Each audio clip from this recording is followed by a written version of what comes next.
44 degrees, dry and clear at MetLife Stadium in the New Jersey Meadowlands as the New York Jets take the field.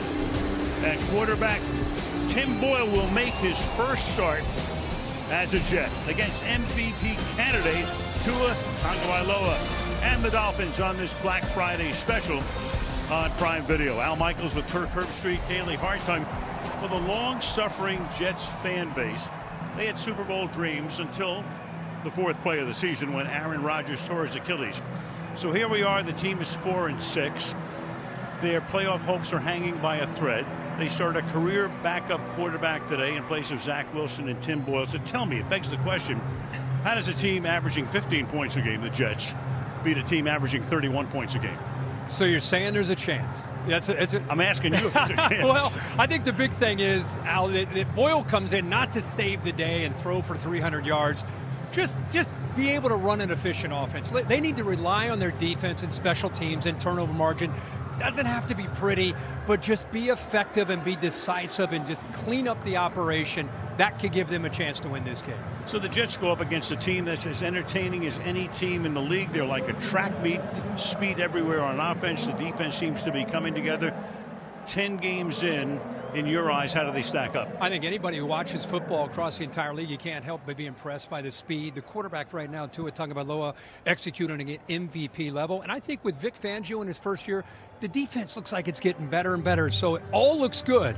But this is a tricky game for them. A divisional opponent on the road. They need to show some maturity and take care of business. Happy day after. Yeah. The acid's kicking in. So let's have a blast. It's the Jets and the Dolphins on this Black Friday Prime Special. Ways to watch today include our Prime Vision with Next Gen Stats broadcast featuring player tracking and defensive alerts. You can also watch along with Dude Perfect or in Spanish with Black Friday Football and Espanol. To the field we go. And to Kaylee Hartong. Kaylee. Hey Al, Tyreek Hill asked himself, how can I become one of the best receivers of all time? He was coming off of a 1,700-yard campaign, and with Calvin Johnson holding the single-season record at 1,964, he thought this offseason 2,000. That was the mark he wanted to hit, and every day since, he told me he's woken up telling himself he is going to break this record and achieve his goal. Now 10 games in, he is on pace to do both, and he is determined to play through the pain he says he is feeling in his right hand today after injuring it Sunday. He told me it hurts real bad when he tries to catch a football. That hand is still swollen, and yet he does not expect it to limit him tonight, saying, once the adrenaline begins to run, I'll probably forget all about it. Yeah, always a lot of fun to watch. Hurt his hand last week, but none the worse for wear. There are the standings right now. Dolphins have already had their bye. The Bills haven't. 7-3 Miami, Buffalo 6-5. Jets are 4-6. So it's never do or die really until you're dead, but it's pretty close today. Beautiful day in the Meadowlands. Jets will get the ball. Miami won the toss. They've deferred. Jason Sanders to kick off. Xavier Gipson back to receive for New York. And off we go on Black Friday from the Meadowlands, starting at the 25-yard line, and immediately we will see the new Jets quarterback. Tim Boyle went to Connecticut for 3 years, college football, then went to Eastern Kentucky for 1. Been around in Green Bay for 3 years, backed up Aaron Rodgers, went to Detroit, played 3 games when Jared Goff got hurt, went to Chicago at the end of last year, came here, and here he is. Something new, something different. Can he give them a spark?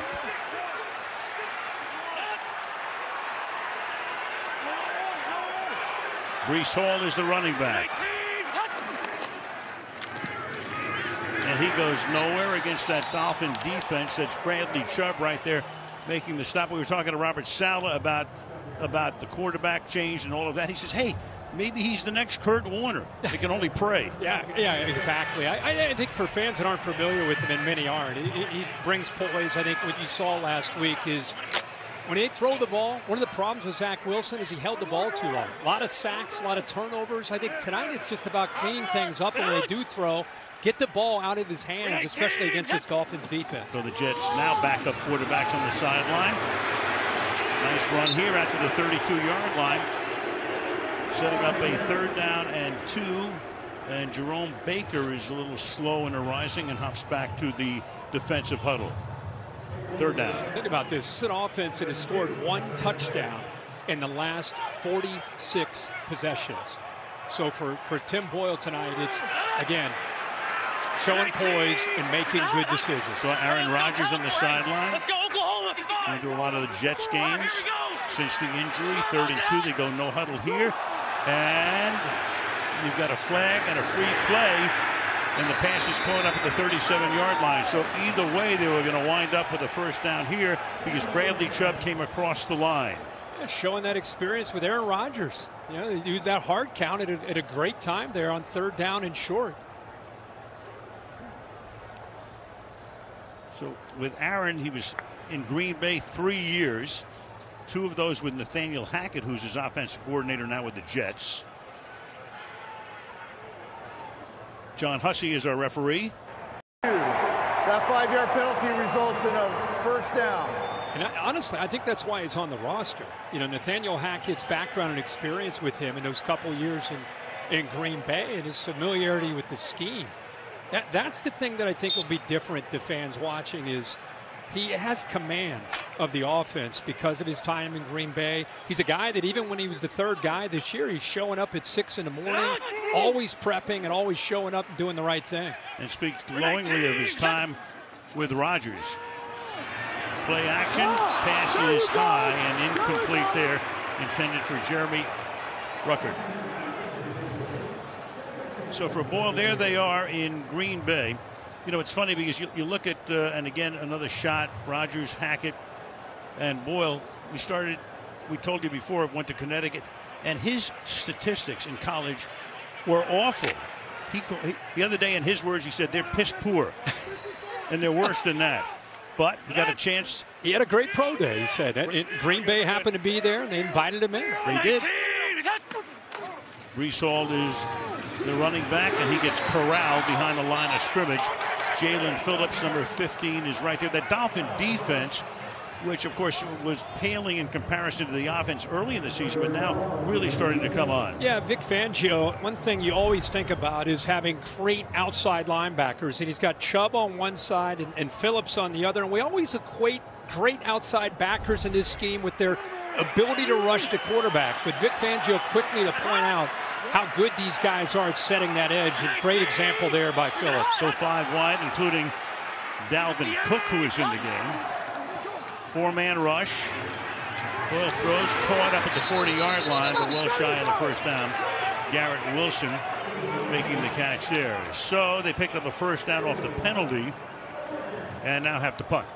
Keep in mind, we're going to talk so much about Boyle, but Robert Saw also talking to us on the field before the game. This offensive line, and we'll talk more about it. It has been, you know, a revolving door, having their 8th different offensive line combination today. So when they get in 3rd and long, they're in big trouble protecting the 15th here in the league. Most of those with the Saints early on. Braxton Berrios to run it back.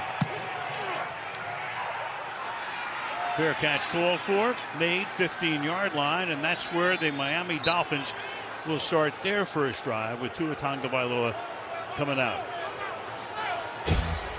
15-yard line. Miami begins this drive with a Mostert run. He goes nowhere, and right there, Quinnen Williams, number 95, taking him down for a loss, and now you got some action on the field, and you got flags all over the place. With this offensive line moving around some new pieces After the up play front. was over, personal foul, unnecessary roughness, defense number 70. That 15-yard penalty will be enforced from the previous spot. Automatic first down. Yeah, the flags were flying. Quentin Jefferson flagged.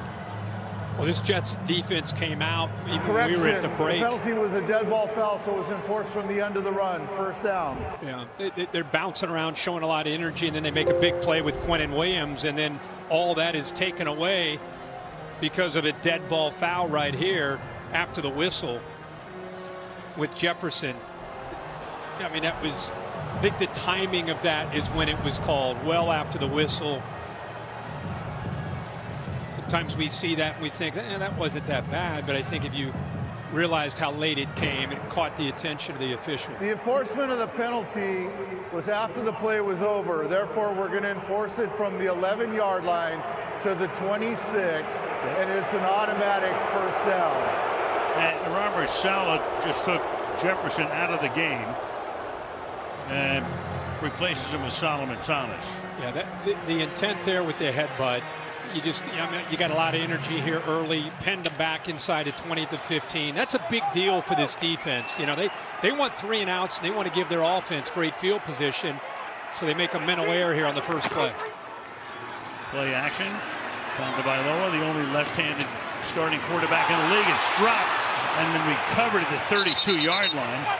Mostert is there, had it, dropped it, recovered it. Ashton Davis covering on the play. Gain of 5. Really good job by Davis there in coverage, and even a better job by the defense forcing Tua to have to work back all the way to his third option. That ball is out. That's a live ball. Miami fortunate to get back on it. They're going to take. They're actually going to challenge this, Al. Well, Hussey goes over to check with Saleh. The New York Jets are challenging the ruling on the field of a completed catch. Timeout. So that challenge comes less than 4 minutes into the game. Take another look. Did he control it? Did he not? Terry McCauley indicates incomplete. We'll see. The review.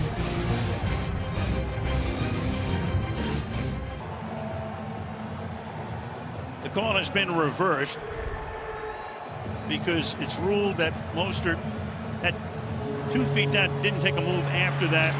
So the Jets do win the challenge. And it makes it 2nd down and 10 instead of 2nd down and 5. But Kirk, you know, you make a challenge like that early on a relatively inconsequential play. And, you know, you wonder, does it come back, especially if you lose it, then you're only down to 1. You don't see too many early challenges. No, you don't see that often, but I think it shows you the confidence in how much they knew that this was going to be reversed. And also, they get Tua behind the sticks by getting that incompletion. But now Hill has it, and Hill is out of bounds after a couple. Let's take a look at some of the Tagovailoa statistics this year, and they are great. 70%, almost 3,000 yards. 2.5 to 1 touchdown to interception ratio. 21 touchdowns, 3rd in the NFL. And you think back to last year, those 2 serious concussions. He even thought about, well, maybe it's time to retire, but here he is coming back and playing great. 3rd and 8.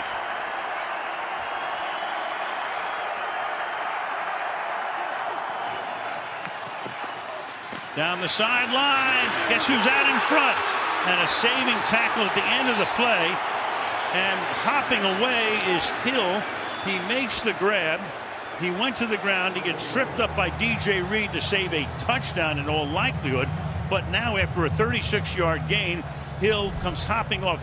He came out of last week's game with a hand injury for a while, got back in, and now this. Yeah, 3rd down and long. You're going to put corners on islands. DJ Reed is very good, but you're talking about 1 of 1 with Tyreek Hill and staying with him on that slot fade.